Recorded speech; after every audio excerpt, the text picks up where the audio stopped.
Amis Lion, ravi de vous retrouver pour vos énergies pour ce mois d'octobre 2025. Alors, on va commencer avec les énergies générales, ensuite les énergies financières, parce que le mois dernier j'ai fait les énergies professionnelles, mais vous m'avez demandé de recommencer plutôt les énergies financières, donc pas de souci, je vais refaire les énergies financières et les énergies sentimentales. Allez, c'est parti, on y va et on commence avec mon oracle des Lumières.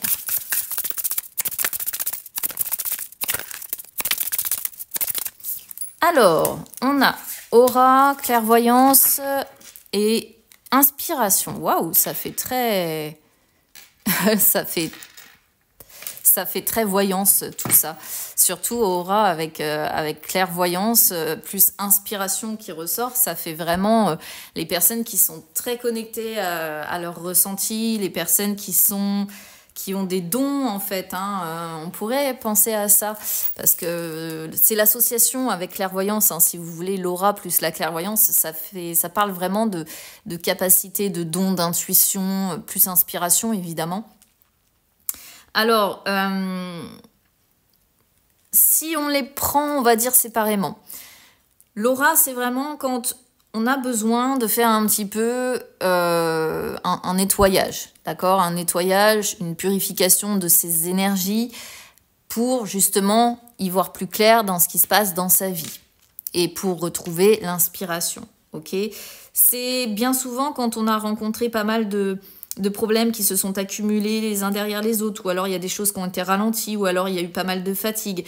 Et justement, l'aura, on a pris un petit coup et on s'est senti un petit peu freiné et on a besoin de purifier les choses pour pouvoir avancer, pour pouvoir, comme je disais, voir plus clair et retrouver cette notion d'inspiration. Alors, la clairvoyance, évidemment, comme je disais, ça a un rapport quand même avec la guidance, avec l'intuition, avec... pourquoi pas pour certains d'entre vous, peut-être que vous avez des capacités en dehors de l'intuition, des capacités médiumniques ou autres, évidemment vous adaptez, mais ça montre quand même une certaine connectivité avec les énergies qui vous entourent. Et une certaine connectivité aussi avec vous-même. En fait, ici, le message pour moi, il est assez clair, c'est écoutez-vous. D'accord? Ne forcez pas, écoutez-vous. En fait, on vous dit que votre corps, votre aura, votre esprit ont besoin que vous les écoutiez. Et en fait, vraiment pour moi, le message, c'est prenez soin de vous. D'accord? Alors, c'est bien de se mettre au service des autres parce qu'on pourrait comprendre aussi que au travers de vos capacités, vous vous mettez au service des autres. On sent que vous avez aussi une certaine autodiscipline qui fait que, alors certes, vous êtes sensible, mais qui fait que vous avez pas mal de choses que vous créez dans votre vie, que vous mettez en place dans votre vie. On sent que vous êtes inspiré, on sent que vous avez plein d'idées en tête, on sent que vous voulez bien faire, mais attention. Attention à penser à vous, à votre santé mentale, physique, avant tout, d'accord? Parce que c'est bien d'avoir le cran, c'est bien d'avoir l'audace, c'est bien d'avoir l'énergie, c'est bien d'avoir tout ça. Comme je disais, la créativité, etc., etc., mais il ne faut pas s'oublier non plus, d'accord? Il ne faut pas basculer et se perdre.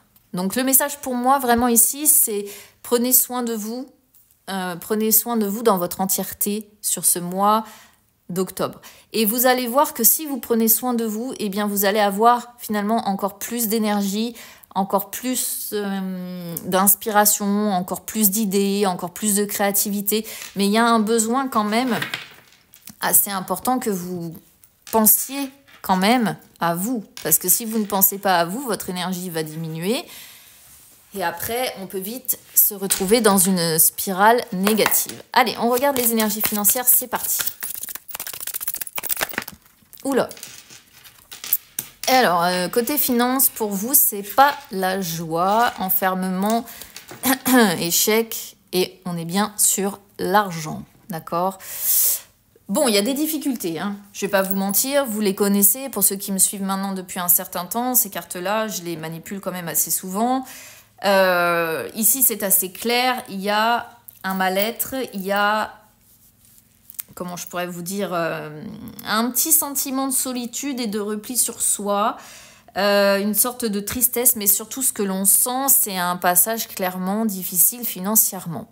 Je vais pas vous mentir, vous savez comment je suis. Là, on parle quand même soit d'erreurs qui vont être commises, soit...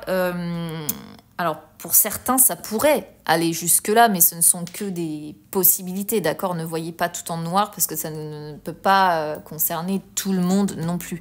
Mais pour certains, il pourrait être question de faillite. Il pourrait être question de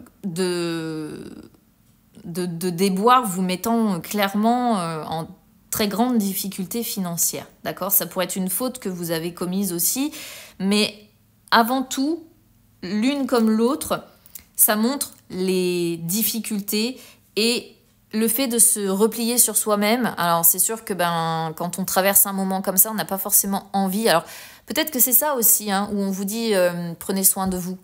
Parce que si vous faites face à des moments difficiles, eh bien, il faut aussi savoir prendre du temps pour soi, pour se régénérer, pour, comment je pourrais vous dire ça, pour accepter. Parce que c'est bien de vouloir s'en sortir, c'est bien de vouloir essayer de traverser les périodes d'échec en étant dans l'inspiration folle et en se disant je vais m'en sortir autrement et ça ne gagnera pas. Mais il faut aussi penser à un moment donné à dire stop et à prendre soin de soi. Parce que là, on pourrait comprendre que à vouloir impérativement aller bien, et bien à un moment donné, ça pourrait se retourner contre vous plutôt que d'accepter les moments difficiles et d'accepter un peu de faire pause pour prendre soin de vous. D'accord? Donc là, attention parce que... alors attention aussi à tout ce qui concerne les autres personnes. Si ça ne vient pas de vos finances personnelles, attention éventuellement au vol, attention éventuellement, je sais pas, une facture non prévue ou à quelque chose de matériel qui viendrait vous mettre dans la pagaille financièrement. Hein. Attention, il y a un avertissement ici. Hein. Des fois, c'est pas grand-chose, mais vous voyez, je vais vous prendre un exemple. Là-dessus, on pourrait parfaitement avoir une voiture qui claque, un lave-vaisselle ou n'importe quoi, selon évidemment les finances de chacun. Mais tout le monde n'a pas les moyens de se racheter un lave-vaisselle tout de suite ou de se racheter une télé ou n'importe quoi. Vous adaptez évidemment en fonction de votre train de vie et en fonction de ce qui pourrait vous mettre en difficulté parce que c'est proportionnel évidemment avec la vie que vous menez. D'accord ? Et puis bon, surtout ce qu'il faut retenir, c'est que ce sont quand même des énergies générales et que ça ne peut pas parler à tout le monde. Allez, les énergies sentimentales maintenant. Eh ben, sentimentalement, c'est pas beaucoup mieux. Hein. Waouh. Je comprends mieux pourquoi on vous dit dès le départ de prendre soin de vous à millions. Alors, le présent, éloignement et addiction. Alors, si vous êtes en couple, eh bien, présentement, on voit qu'il y a un éloignement, qu'il y a un mur qui s'est érigé entre vous et que pour oublier ça, vous plongez dans des addictions. Travail, jeux, médoc, alcool, etc., etc. Je peux pas tout citer là-dessus parce que des fois, on est censuré pour pas grand-chose. Mais c'est vraiment ça. Donc, vous décidez de vivre l'instant présent, ça, c'est très bien. Mais pour autant, ça n'enlève pas toute l'anxiété parce qu'on sent que cet éloignement vous impacte. On sent que cet éloignement a un réel impact en fait sur, je pense, l'intérieur, votre aura, sur vous, tout simplement. Et vous le vivez vraiment très très mal, d'accord ? Et on sent que vous avez tendance à disparaître, à prendre la fuite et ne pas chercher non plus à dialoguer et à renouer le contact, ok ? Et plutôt à vous noyer dans les addictions plutôt que d'essayer de renouer le contact avec la personne. À vivre l'instant présent et à se noyer dans les addictions. Si vous êtes célibataire, c'est à peu près la même chose, c'est-à-dire qu'on voit que vous vivez l'instant présent, on sent que vous n'êtes pas franchement dans les rencontres sur ce mois d'octobre et vous préférez vous perdre dans vos addictions plutôt que d'essayer de rencontrer quelqu'un. Vous pensez en fait finalement, vous n'avez pas l'esprit à rencontrer quelqu'un sur ce mois d'octobre. Je vous embrasse à millions. Bon courage.